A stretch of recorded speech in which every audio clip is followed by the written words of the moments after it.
வணக்கம், இது உங்கள் தேவகி சமையலறை. இன்னைக்கு வீட்டிலேயே இன்ஸ்டன்ட் சுக்குமல்லி காஃபி பவுடர் எப்படி தயாரிக்கிறது, அதை யூஸ் பண்ணி சுக்குமல்லி காஃபி எப்படி பண்ணுறதுன்னு பார்க்கலாம்.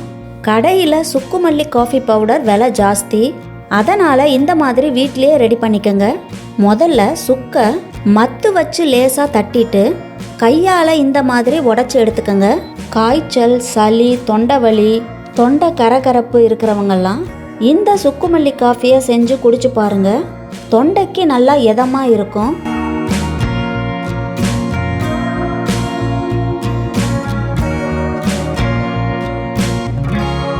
சுக்கு எல்லாத்தையுமே இந்த மாதிரி இடிச்சிட்டு மெஷரிங் கப்பில் 1/4 கப் அளந்து எடுத்துக்கிறேன்.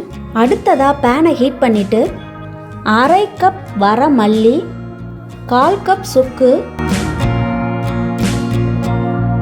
மிளகு 1/4 கப்புலையும் பாதி, அதாவது 2 டேபிள் ஸ்பூன், கூடவே 7 ஏலக்காய் சேர்த்துருக்கேன். இப்போ இது எல்லாத்தையுமே மீடியம் ஃப்ளேமில் நல்லா வறுத்து எடுத்துக்கலாம். நேரம் ஆக ஆக மல்லியும் மிளகும் வெடிக்க ஆரம்பிக்கும். கருக விடாமல் பார்த்து வறுத்து எடுத்துக்கோங்க. இப்போ எல்லாமே நல்லா வறுபட்டதும் எடுத்து ஆற வச்சுக்கலாம்.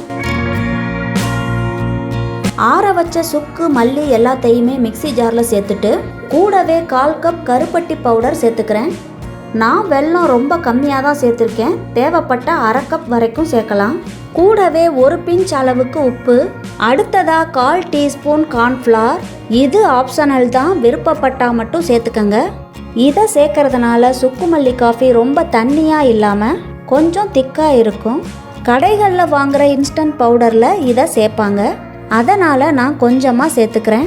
இப்போ இது எல்லாத்தையுமே நல்லா அரைச்சி பவுடர் பண்ணிக்கலாம். இப்போ இதை யூஸ் பண்ணி சுக்குமல்லி காஃபி எப்படி தயாரிக்கிறதுன்னு பார்க்கலாம். அதுக்கு ஒரு பாத்திரத்தில் 1 கிளாஸ் தண்ணி எடுத்திருக்கேன். தண்ணி கொதித்ததும் தேவையான அளவுக்கு பவுடரை சேர்த்துக்கலாம். உங்களுக்கு எந்த அளவுக்கு காரம் பிடிக்குமோ அந்த அளவுக்கு பவுடர் சேர்த்துக்கோங்க. நல்லா நைஸ் பவுடராக அரைச்சிருக்கிறதுனால ரொம்ப நேரம் கொதிக்க வைக்கணும்னு அவசியம் கிடையாது.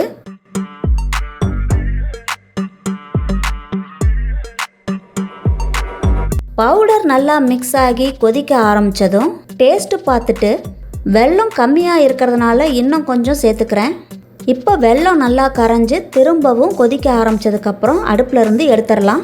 இதை 2 நிமிஷம் அப்படியே வச்சிங்கன்னா அடியில் கசடெல்லாம் தங்கிரும்.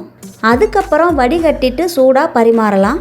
இப்போ ரொம்ப ஹெல்த்தியான சுக்குமல்லி காஃபி ரெடி. இந்த வீடியோ உங்களுக்கு பிடிச்சிருந்தா லைக் பண்ணுங்கள், ஷேர் பண்ணுங்கள், கமெண்ட் பண்ணுங்கள், சப்ஸ்கிரைப் பண்ணுங்கள்.